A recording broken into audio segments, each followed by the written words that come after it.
ইসলামী বিপ্লবের পর থেকে ইরানে নারীদের শিক্ষা ও সাক্ষরতার হার ২.৫ গুণ বেড়েছে, যা দেশের উন্নয়নের অন্যতম প্রধান স্তম্ভ হিসেবে বিবেচিত হচ্ছে।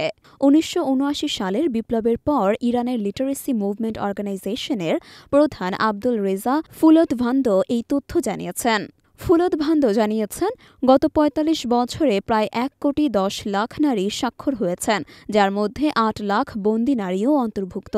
তিনি আরও জানান, ইরানের সাক্ষরতার হার ১৯৭৬ সালে ছিল মাত্র ৪৭.৫%, যা বর্তমানে ৯৭% উন্নীত হয়েছে। এই বিস্ময়কর বৃদ্ধির ফলে ইরান বিশ্বের শিক্ষার ক্ষেত্রে একটি গুরুত্বপূর্ণ মাইলফলক অতিক্রম করেছে।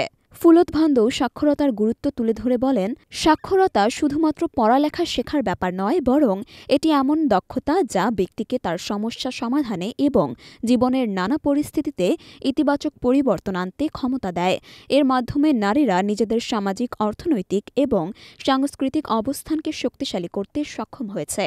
ইরানে নারীদের শিক্ষার ক্ষেত্রে এই বিপ্লবী পরিবর্তন দেশের উন্নতির জন্য অত্যন্ত গুরুত্বপূর্ণ।